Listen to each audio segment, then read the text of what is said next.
Support for Arkansas Week provided by the Arkansas Democrat-Gazette, the Arkansas Times, and Little Rock Public Radio. And hello again, everyone, and thanks for being with us. It's a cultural crescendo for Arkansas, a permanent home for its premier symphony orchestra. More than a brick-and-mortar milestone, its symbolism speaks volumes, certainly, but every aspect of form has its counterpoint in function. In a moment, the Arkansas Symphony's executive director on the building and the coming season. First, it's election season, and every passing hour brings us closer to Election Day. Indeed, only early voting begins in about a month. So the concerns, the challenges, the logistics, and the security of Arkansas elections. It's where we begin. We're joined by the officials whose responsibilities include election oversight in two major turnout factories. Terri Hollingsworth is the Pulaski County Clerk, and her Faulkner County counterpart, Margaret. Thanks to both of you for coming in. To whoever wishes to begin, are we, Madam Clerk from Pulaski, are we ready? We are ready. And we're ready because there are laws in place that we have to follow to make sure that we get ready. And ballots are already uploaded to VoterView so folks can look at their ballot. So we're ready to get this done. Ms. Darter. We are ready. So UOCAVA ballots go out tomorrow. That's the military that are overseas or receive them by email. Those will go out tomorrow, and then next week, we start mailing regular absentee ballots out. All right, when you say tomorrow, we mean Friday the 20th. Friday the 20th. Friday the 20th, yes. Okay.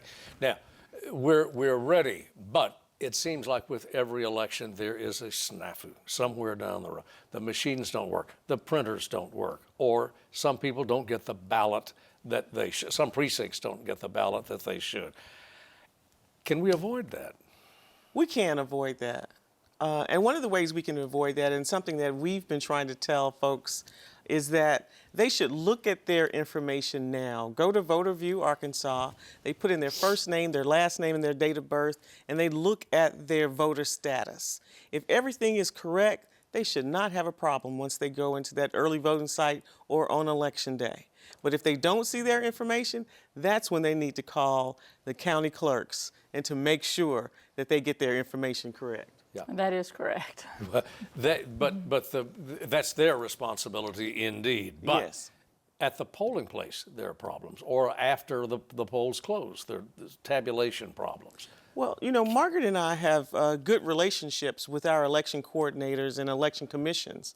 And so the election commissions also test the equipment and those kinds of things before they actually put it out in the different areas for early voting and the precincts for Election Day.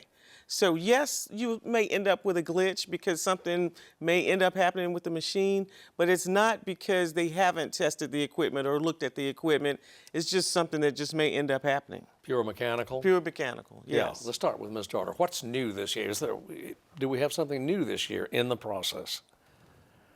I'm not aware of us having anything new in the process. The laws haven't changed for us for this year. Now, I look forward to some changing next year, but our process this year is the same as it was 2 years on checking in voters.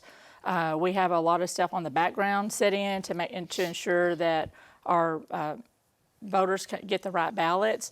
There are human errors that are made by poll workers. You know, our poll workers only work every other year. So, you know, we bring them in, we train them, we give them the training, and then we let them all work during early to ensure that they're comfortable for Election Day. And so those are some of the things. We're allowing people to come in and work shorter shifts, you know, poll workers, so they don't get so tired in the evening. So we've put a few things like that into place, but the overall procedures that we're doing haven't changed. They're very minute, haven't they, Terri? Well, yeah. I would say that there's a couple of things that may have changed, and it relates to absentee voting. So it's a 2-page document now. It used to be a 1-page document. So voters have to make sure that they fill out the 2-page document.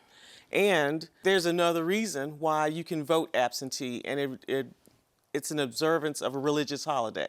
So it used to be, I'm just not going to be able to be at the polling place on Election Day, but now the excuse of it's in observance of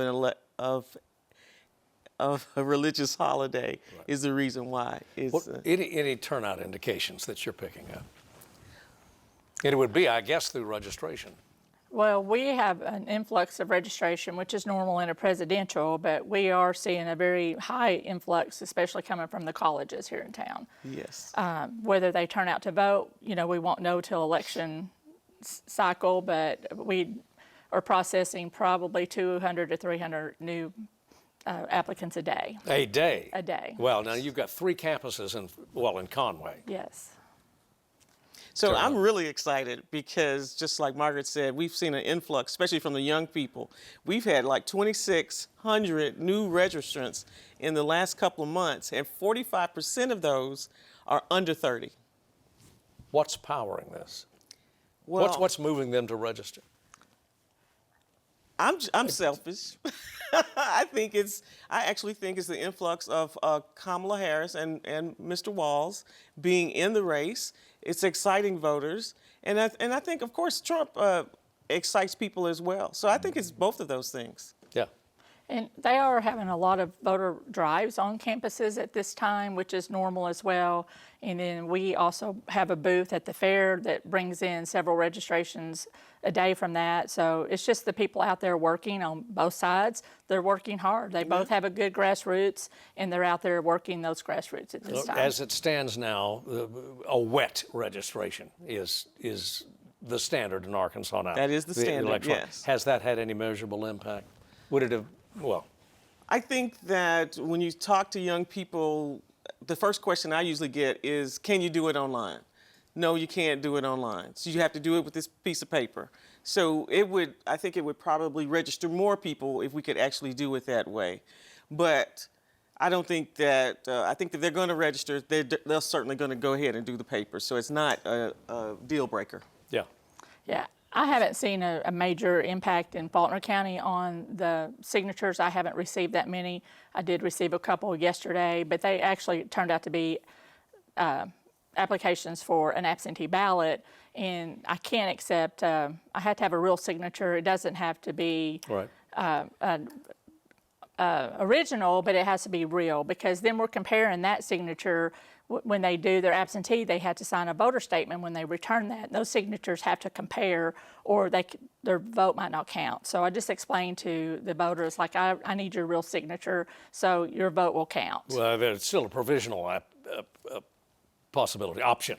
Yes, but then the Election Commission has a higher standard on checking that signature to the signature that I receive.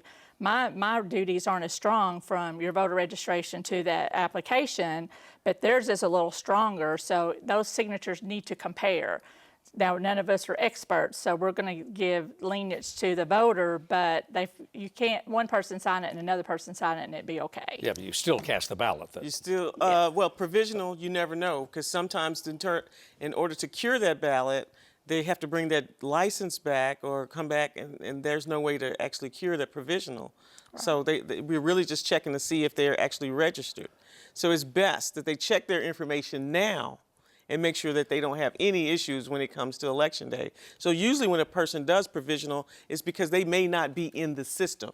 Early voting is, well, just in what, about a month, I guess. In about a month, yes. Yeah. October 21st is when it starts. Would you anticipate a surge in early voting?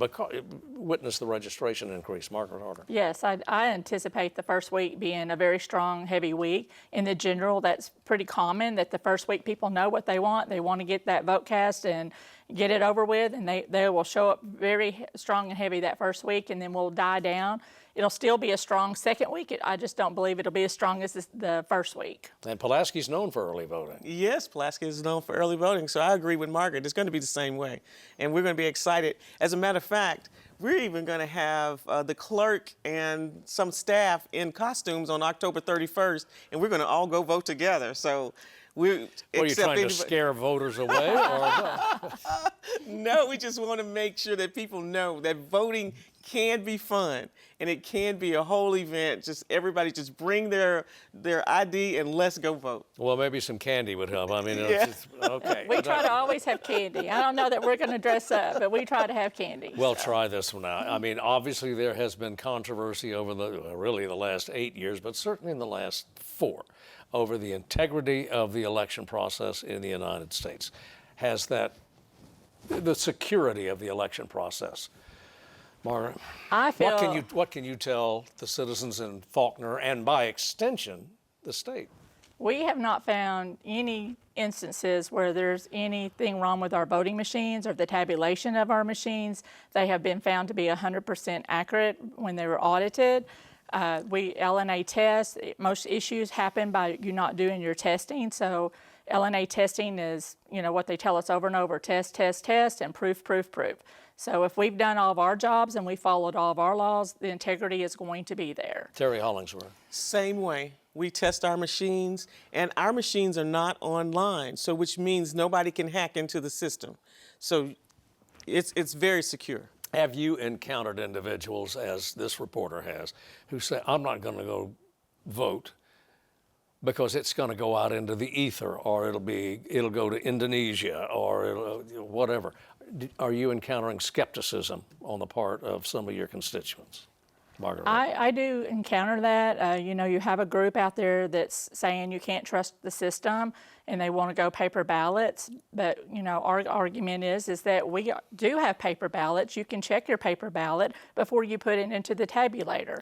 And another misunderstanding some people think is once you put your ballot into the tabulator, your vote is counted. Yes. So I've had a lot of people call me and say, are you counting my vote? And I said, well, where did you vote? And they'll tell me I voted at such and such site. And I said, did you put it in the tabulator? And they'll say, yes. I said, then your vote counted.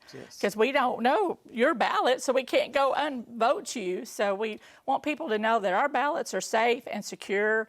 We plan, Terri and I were both at a cybersecurity training a month ago. Yes. Our county is putting on a cyber training with all the nearby officials, the police, the sheriff, the county judge, the road department, 911. We're putting on a cybersecurity, so we have a network going in our county in case there's a catastrophe of some sort, or if there's a threat to one of our, a voter or a poll worker. Has that occurred? It has not occurred. Has not occurred. It's not occurred, but we want to make sure that we're trained in case anything ends up trying to happen. It's got about a minute remaining. If we were to go back to paper, but Pulaski is responsible for a big section, and Faulkner as well, of the total Arkansas vote. How long would it take to tabulate Pulaski County? Oh, it would take by hand. It would take days, maybe even weeks. Ms. Harder? I would say weeks for us, so I feel like weeks for her. Yeah, weeks. Got to end it there because we're out of time. Good luck to both of you. Thank you. In this season. We had a Democrat and a Republican. Good luck to both of you. All right, and you. We'll be right back with more. Stand by.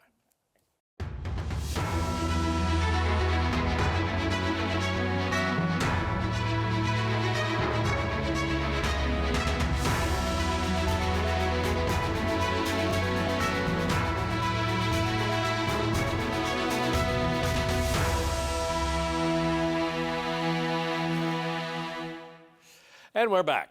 As we mentioned at the top of the program, new quarters for the Arkansas Symphony. It is now in its 2nd century, the Symphony, when its musical DNA is traced, but it has been an administrative nomad, something of an orphan, until now. $12 million has provided 20,000 square feet for not only offices, but meeting and performance space as well. Dedicated last weekend, the Stella Boyle Smith Music Center is the Symphony's first permanent headquarters, and its musical director, Jeffrey Robson, could hardly be more pleased. I'm thrilled with it. We spend so much time designing every corner, each of the different spaces, the teaching spaces, the performing spaces, the rehearsing spaces, and the recording spaces, and it's really proving to be exactly what we need in order to bring music to more people around Central Arkansas.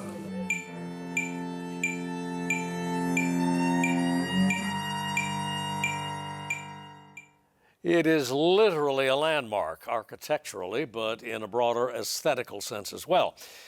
With us now is the Symphony's chief executive, Christina Littlejohn. Thanks so much for coming in. There is, in fact, a significance beyond the brick and mortar, the building itself.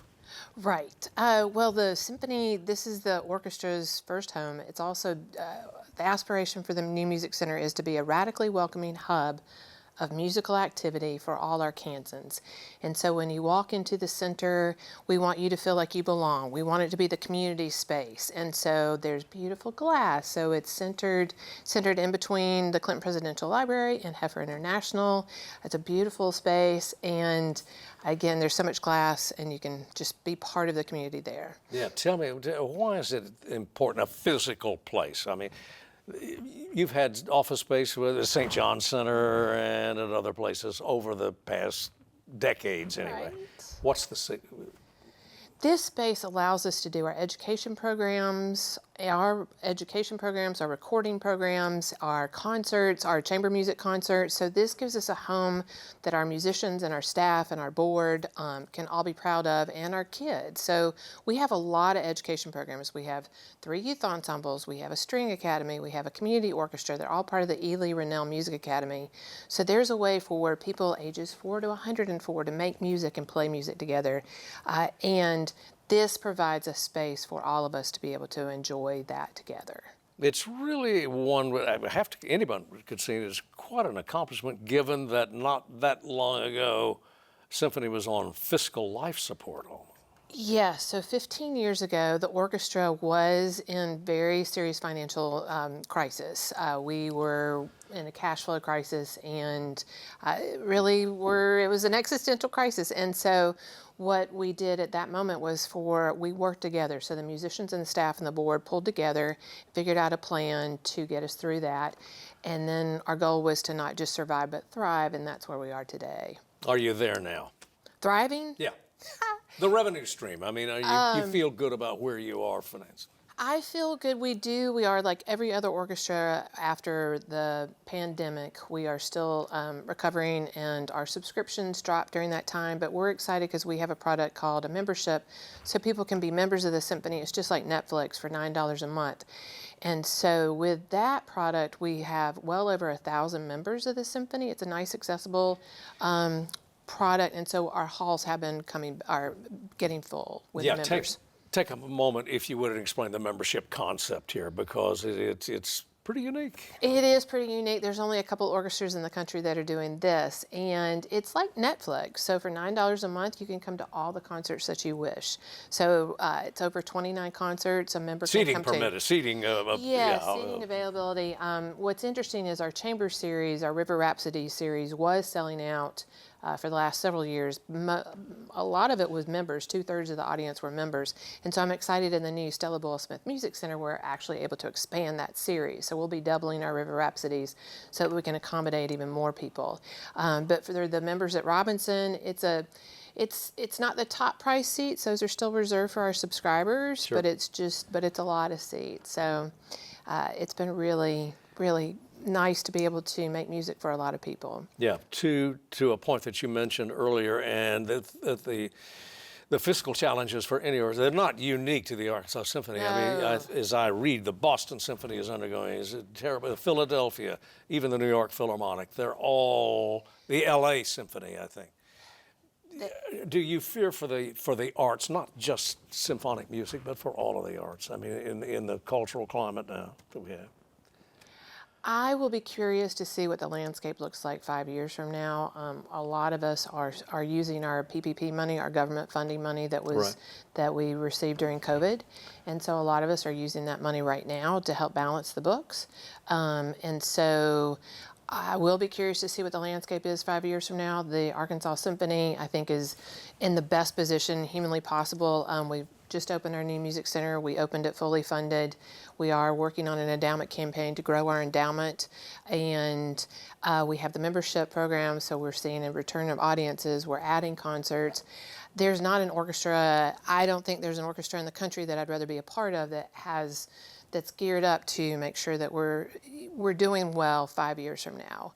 But I do think these are these are the hardest times I can think. I have been in this field for over 30 years, and these are the most treacherous. These are very difficult times right now for the performing arts organizations. The most treacherous. I think so, yeah. Again, coming out of COVID, because during the pandemic, a lot of us lost our subscribers. I lost a number of our subscribers, and our subscribers aren't just ticket holders, they're also donors to the annual fund. The Symphony, we live or die based on donations to our annual fund from individuals. So that is our economic engine. And so when our subscribers left, they didn't necessarily just even leave being a subscriber, they also cut back on their annual fund gift. And so again, for us, the more we can grow the number of people that are coming to our concerts and that love us and get why we exist and appreciate us, the more we can grow our annual fund donors back again. Yeah. Are you seeing a shift at all in the demographics, not only of your audiences, but your sponsors, your fiscal supporters? Yes, there is a shift. There's just aging. There is a demographic shift again for Arkansas Symphony, for all of the performing arts organizations. Our bigger donors, the ones that were donating the most amount of money, have cut back on that, or just lifestyle changes. And it's hard to replace a $20,000 donor. It takes a lot more. It takes $21,000 donors to replace a $20,000 donor. So yes, we're seeing that, and so are the other performing arts organizations. And which makes all the more imperative, I suppose, efforts to compensate for that. Yes. And I know for us, and I imagine most, but I can speak for us, we are trying to grow our endowment. Our goal is to grow our endowment by an additional $3 million by 2027. Yeah. When I look at our finances, that's kind of our runway. So our goal is to use this time to grow our endowment and to continue adding more programs and serving the community, because I feel like that is still the most important thing for us to do, is to be able to teach more kids and play more concerts and reach more people, and that good things happen when your halls are full, and good things happen when people are making music. Yeah. And I suppose we owe it to, we owe it to a word to a patroness of the arts par excellence, whose name now adorns the headquarters, Stella Boyle Smith. Yes. Yes, Stella Boyle Smith started the Arkansas Symphony in her living room in 1923, so she had music there in her own personal living room. And so we're excited. We feel that our space is a home, and it's now Stella's new home where we can make music. And when you walk into this space as Stella Boyle Smith, the Arkansas Symphony is so fortunate to have a number of donors like Stella that stayed with the symphony and supported it for decades. Stella Boyle Smith, Gus Fratzenis, who helped build the building with Bailey Construction, Susie and Charles Morgan, Terri Irwin, let's see, who else? Lee Rennell, of course. Sure. So we were very fortunate to have a number of supporters that have stepped in, Brigida Gardner, and made sure the organization was there for years, for these decades. What kind of music are we going to see in the months ahead, the season? Oh, I'm so excited. We've got a whole mix of things. So we open at Robinson with Aaron Deal performing Gershwin Piano Concerto, and he's a phenomenal performer. He's a Steinway artist, and so then he's a jazz performer, so his encore will very likely be jazz. And that's a really fun program. Jeff has just done a great job of making sure that we have a lot of fun in every program that we have. We're also doing the Cuban Gershwin Overture. It's kind of cute, yeah. The Gershwin Cuban Overture. That's right. So it's a lot of fun and dance music. And then we also are opening our new River Rhapsody series at the Stella Boyle Smith Music Center. So that'll be Tuesday and Wednesday. And again, the chamber music series features a number of different musicians performing kind of different kind of music. I think that's one reason why it's so popular with people, because it's not just, it is Beethoven, but it's Beethoven and other things. You heard a little snippet of Jeff rehearsing at the very top of this hour. And then let's see, oh gosh, we have Star Wars, The Empire Strikes Back. We're performing, the orchestra will perform while we're playing the music of Star Wars. So we have Empire Strikes Back, and so that is tickets are flying. If you want tickets for that, you better go ahead and get those. So we have a mix of concerts coming up. Yeah, you went spacey a couple of decades ago, as I recall, anyway, with Star Wars and all that. Anyway, you're redefining the canon almost.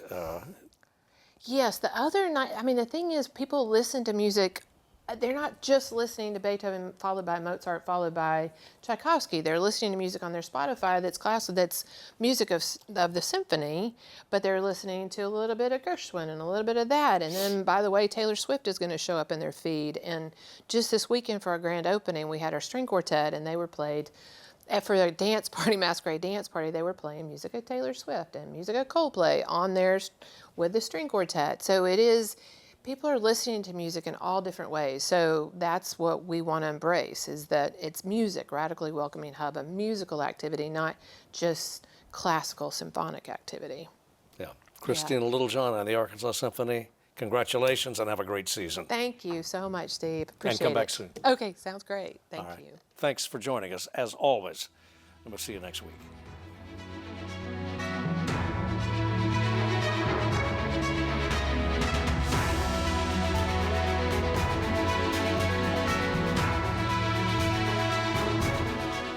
Support for Arkansas Week provided by the Arkansas Democrat Gazette, the Arkansas Times, and Little Rock Public Radio.